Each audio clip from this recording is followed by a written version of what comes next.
आज का टॉपिक इतना ज़बरदस्त है और इतना बढ़िया है कि फार्मेसी स्टूडेंट्स की जो प्रॉब्लम्स होते हैं, छोटी छोटी चीज़ों में अटक जाते हैं, वो तो ऐसे ही सॉल्व हो जाएगी। तो इस टॉपिक को अच्छे से देखना, एंड तक देखना, वीडियो लाइक ज़रूर कर देना। आज जानते हैं कि ये जो टर्मिनोलॉजी है, जैसे कि बीटा ब्लॉकर, नॉर्मल सलाइन, ये क्या होते हैं, क्या काम आते हैं। हम हॉस्पिटल्स में, डेली लाइफ में भी और बहुत बार फार्मेसी में इस चीज़ों को देखते हैं, पर मतलब देखना एक अलग चीज़ होता है, उसके बारे में समझना बहुत बार पढ़ के भी ना दिमाग में ये चीज़ें लर्न नहीं हो पाती। तो आप नोटबुक में ज़रूर लिख लेना। चलिए जानते हैं। जो पहला टर्मिनोलॉजी मैंने शॉर्ट्स डाल रखी है वो ज़रूर देखना। अब उसका मैं डिस्क्रिप्शन बताऊंगी। जैसे बीबी कहते हैं बीटा ब्लॉकर को। क्या होता है बीटा ब्लॉकर? बहुत बार सुना होगा आपने, है ना। तो बीटा ब्लॉकर एक ऐसा एजेंट है जो कि हार्ट से रिलेटेड समस्याओं को ठीक करता है। बिल्कुल ठीक है। तो ये क्या करता है? Treat heart and circulatory condition. अगर सर्कुलेशन में प्रॉब्लम है, हार्ट से रिलेटेड प्रॉब्लम है, अगर बहुत ज़्यादा ब्लड प्रेशर हाई हो गया है तो बीटा ब्लॉकर देंगे, है ना। और हार्ट का जो रिदम होता है, ठीक है, जो रिदम में हार्ट चल रहा है उसको भी ये क्या करता है, मतलब इर्रेगुलर रिदम को ये कंट्रोल करने में मदद करता है। क्या? Beta blocker. अब आगे बात समझ में। बहुत लोगों के डाउट होते हैं, बीटा ब्लॉकर सुना है, समझ नहीं आता क्या होता है। ठीक है, आपने देखा होगा NS बहुत बार ऐसे ड्रिप चढ़ती हुई, है ना, या हॉस्पिटल में या फार्मेसी में काम करते हो NS देखा होगा। पता है उसका नाम नॉर्मल सलाइन होता है। क्यों हम सलाइन दे रहे हैं? जब पेशेंट को डिहाइड्रेशन की प्रॉब्लम है, डिहाइड्रेशन मतलब पानी की कमी, फ्लूइड लॉस हो गया है बॉडी में, तो हम क्या देते हैं? Normal saline. ठीक है। चलिए D5W ये भी देखा होगा, है ना, ये भी देखा होगा। ड्रिप के फॉर्म में आपको ट्यूब ऐसे बॉटल जैसे रहते हैं। डेक्सट्रोज 5% इन वाटर कहलाता है ये। ठीक है, डेक्सट्रोज 5% इन वाटर, D5W। और जिसने नहीं देखा जाके फटाफट गूगल पे जाके देख लो। ठीक है, इसका काम क्या होता है? ये भी जो ब्लड प्रेशर है उसको क्या करता है? ये मतलब ट्रीट लो ब्लड प्रेशर अगर बहुत ज़्यादा बढ़ गया है तो ये उसको ट्रीट करेगा।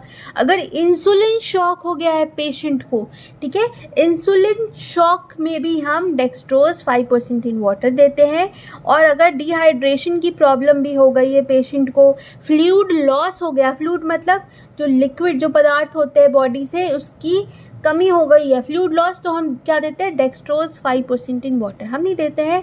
जो मेडिकल प्रिस्क्राइबर होते हैं, मतलब डॉक्टर, वो हमें प्रिस्क्राइब करते हैं और वी एज अ फार्मासिस्ट हमें देना होता है। तो हमें प्रॉपर नॉलेज होनी चाहिए इस चीज़ की। विदाउट नॉलेज हम नहीं दे सकते हैं। चलिए एक और देखा होगा आपने LR, इसकी भी बॉटल देखी होगी। LR क्या होता है? लैक्टेटेड रिंगर्स कहते हैं इसको। ठीक है, ये एक अल्कलाइनिंग एजेंट है जो कि हमारे बॉडी के pH को क्या करता है? बढ़ाता है। ठीक है, अल्कलाइनिंग एजेंट है। Increase pH of our body. लिख लेना इस चीज़ को, स्क्रीनशॉट ले लेना और वीडियो लाइक कर देना। चलिए देखो CCB होगा, कैल्शियम चैनल ब्लॉकर, सुना होगा बहुत बार। कैल्शियम चैनल ब्लॉकर क्या करता है पता है? जब आपके हार्ट में कैल्शियम जो है वो हार्ट के सेल में जाना शुरू हो जाता है, उसके वजह से दिक्कतें आती है। तो ऐसे कंडीशन में हम कैल्शियम चैनल ब्लॉकर देते हैं, CCB देते हैं, और उसमें फिर ये ब्लड प्रेशर को भी लो करता है और कैल्शियम को इंटर करने से रोकता है हमारे सेल के हार्ट के सेल्स में। ठीक है, तो ये एक इसका बहुत मेजर काम हो गया कैल्शियम चैनल ब्लॉकर का। चलिए अब नेक्स्ट जो है वो है एंजियोटेंसिन 2 रिसेप्टर ब्लॉकर, जिसको कहते हैं ARB, एंजियोटेंसिन 2 रिसेप्टर ब्लॉकर। ठीक है, ये क्या करता है? हमारा जो स्मॉल आर्टरीज है उसको ये कॉन्स्ट्रिक्ट कर देता है। ओके, जिसमें ब्लड प्रेशर जो है वो ट्रिगर हो जाता है। ओके, ब्लड प्रेशर ट्रिगर हो गया। एक दूसरा काम भी है इसका, ये एड्रिनल ग्लैंड को भी ट्रिगर करता है।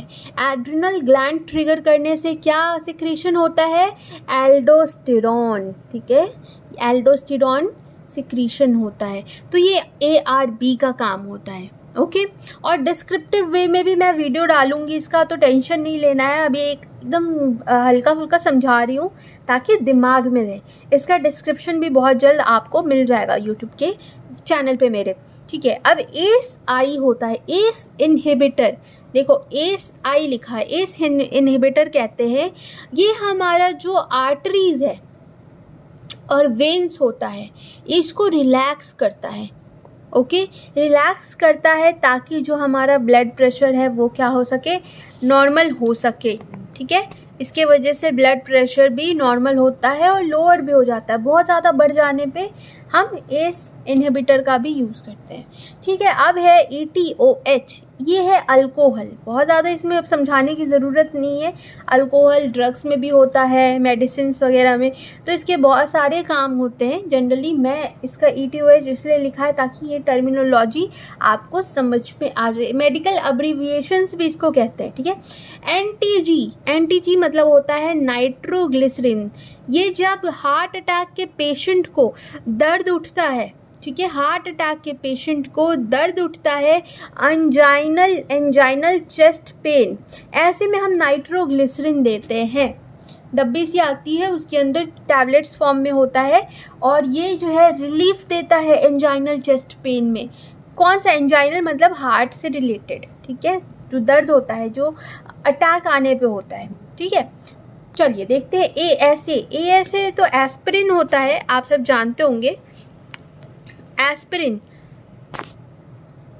ये क्या करता है, फीवर को कम करता है, फीवर को कम करने में मदद करता है। सर में दर्द है, सर्दी खांसी जुकाम है, या फिर बॉडी में दर्द हो, मसल एक, तो हम एस्पिरिन का यूज़ करते हैं। ठीक है, चलिए नेक्स्ट है ABX जिसको कहते हैं एंटीबायोटिक्स। ठीक है, एंटीबायोटिक जो भी बैक्टीरियल इन्फेक्शंस हो रहे हैं, बैक्टीरियल इन्फेक्शन की वजह से भी फीवर होता है, जुकाम होता है, सोर थ्रोट होता है, गले में है ना टॉन्सिल की प्रॉब्लम आती है, एंटीबायोटिक देते हैं ऐसे में। ओके, तो ये क्या बेसिकली क्या कर रहा है, इट ट्रीट्स बैक्टीरियल इन्फेक्शंस, इसमें भी रिड्यूस फीवर करता है, ये कोल्ड, हेडेक, मसल एक, ये सब पे भी काम करता है, बट उसमें जो बैक्टीरियल इन्फेक्शंस के थ्रू हो रहे हैं। पर ऐसा नहीं है कि हर किस्म के बैक्टीरियल इन्फेक्शन को ट्रीट करा, ये भी नहीं है, उसका भी एक लिमिटेशन है। PCN मतलब होता है पेनिसिलिन। ठीक है, PCN क्या होता है, पेनिसिलिन, ये भी इन्फेक्शन को ट्रीट करता है जो कि बैक्टीरिया से हो रहा है। जो यूरिनरी, UTI सुना होगा, यूरिनरी ट्रैक्ट इन्फेक्शन, मतलब यूरिन जहाँ से आया उस ट्रैक्ट में इन्फेक्शन हो जाता है, प्लस निमोनिया जो होते हैं, निमोनिया के पेशेंट्स को भी पेनिसिलिन दिया जाता है, ये निमोनिया को भी ठीक करने में मदद करता है। फिर है TRA जिसको कहते हैं टिश्यू प्लाज्मिनोजेन एक्टिवेटर, बहुत इंपॉर्टेंट है, पूछ सकता है एग्जाम में व्हाट इज TRA, या फिर कई बार ऑब्जेक्टिव में भी पूछ सकता है। टिश्यू प्लाज्मिनोजेन एक्टिवेटर पता ही क्या करता है, ये ब्लड के जो थक्के बन जाते हैं, मतलब ब्लड क्लॉट को ये डिसॉल्व करता है, घोलता है, ब्लड क्लॉट्स बन गया। ओके, तो इसको क्या क्या घोलेगा, उसको डिसॉल्व करेगा, जिसके वजह से हार्ट अटैक बच सकता है। हार्ट अटैक क्यों होता है, अगर नस में ब्लड क्लॉट हो गया हो, ठीक है, तो इसको क्या करता है, डिसॉल्व करेगा, वो क्लॉट डिसॉल्व हुआ, उससे हार्ट अटैक कम हो सकता है या फिर प्रिवेंट किया जा सकता है। स्ट्रोक्स में भी ये टिश्यू प्लाज्मिनोजेन एक्टिवेटर दिया जाता है, और लंग्स में भी अगर क्लॉट बन रहा है, लंग्स में भी क्या बन रहा है, क्लॉट, तो उसको भी ये ट्रीट करता है। ठीक है, चलिए देखते हैं ADAP जिसको कहते हैं असीटाअमीनोफेन। एसिटाअमीनोफेन गर्ल्स तो जब उनके मेंस्ट्रुअल साइकिल चलते हैं तो बहुत बार ऐसी टैबलेट लेती है जिसमें पीरियड्स के क्रैम्प में मदद मिलती है। क्या होता है उसमें, असीटाअमीनोफेन होता है, ये स्मूथ मसल्स को रिलैक्स करता है, अगर स्मूथ मसल्स में क्रैम्प्स है तो उसको कम करता है, साथ में अगर सर में भी दर्द हो तो उसको भी ठीक करता है, मतलब स्मूथ मसल रिलैक्सेंट। ओके, असीटाअमीनोफेन। फिर है HCTL हाइड्रोक्लोरोथायजाइड, ये ब्लड प्रेशर को ट्रीट करता है, ब्लड प्रेशर की समस्या को ट्रीट करता है और यूरिन का आउटपुट बढ़ा देता है। यूरिन का आउटपुट क्या कर देता है, इंक्रीज कर देता है। देखिए लिखा है यूरिन आउटपुट इंक्रीज्ड। ओके, चलिए देखते हैं MTX किसको कहते हैं, MTX कहते हैं मिथोट्रेक्सेट। मिथोट्रेक्सेट ये क्या करता है, जो इन्फ्लेमेशन होती है, इन्फ्लामेशन में ये जलन सूजन में ये मदद करता है, ठीक है। अब सोराइसिस की प्रॉब्लम है, अर्थराइटिस की प्रॉब्लम है, सोराइसिस एंड अर्थराइटिस, इसमें भी ये कारगर होता है, इसमें ये मेथोट्रेक्सेट को दिया जाता है, ठीक है। OCP ओरल कॉन्ट्रासेप्टिव पिल, देखो OCP मतलब ओरल कॉन्ट्रासेप्टिव पिल क्या होता है, प्रेगनेंसी को रोकने में मदद करता है। प्रेगनेंसी के अगर अर्ली सिम्टम्स हैं तो उसमें इस चीज़ को कंज्यूम किया जाता है, जिससे प्रेगनेंसी इजीली रुक जाती है, ठीक है। फिर है TMP या फिर SMX, दोनों का काम एक होता है पर थोड़ा सा बहुत स्लाइट डिफरेंस है। TMP कहते हैं ट्राइमिथोप्रिम को और SMX कहते हैं मिथोक्साजोल। क्या होता है TMP? ये UTI यूरिनरी ट्रैक्ट इन्फेक्शन किस चीज़ से होता है, बैक्टीरिया से होता है, उसको ये कम करने में या ट्रीट करने में हेल्प करता है। एक्ने मतलब मुहासे, कील, इन सबको भी ये ट्रीट करता है। और सल्फामिथोक्साजोल ये क्या करता है, ब्रोंकाइटिस प्रॉब्लम है या फिर बैक्टीरिया की वजह से डिसेंट्री हो रहा है, पेट बहुत ज़्यादा ख़राब है। डिसेंट्री में क्या होता है, लिक्विड ब्लड आती है, ब्लड या फिर पानी बहुत ज़्यादा आता है टॉयलेट में, मतलब स्टूल में, तो उसको हम डिसेंट्री कहते हैं, ठीक है। तो उसको भी ये ट्रीट करता है। अब है नेक्स्ट मॉम मतलब होता है milk of magnesia. Milk of magnesia के ऊपर मैंने एक वीडियो डाली है, फटाफट जाके चेक कर लेना क्या होता है। एंटासिड होता है, सिंपल सी भाषा में पेट खराब है, स्टमक अपसेट है, ठीक है, तो उसमें इनडाइजेशन हो गया है, वॉमिटिंग सी फील आ रही है, डकार आ रहे हैं, तो ऐसे में मॉम मदद करती हैं हमारे, मतलब मिल्क ऑफ मैग्नीशिया हेल्प करते हैं। लास्ट है PPI प्रोटोन पंप इनहिबिटर, बहुत इंपॉर्टेंट है, इसको ज़रूर याद रखना और ये आपके GMAT के एग्ज़ाम में भी पूछता है। प्रोटोन पंप इनहिबिटर क्या होता है, रिसीव करता है ये एसिड रिफ्लक्स।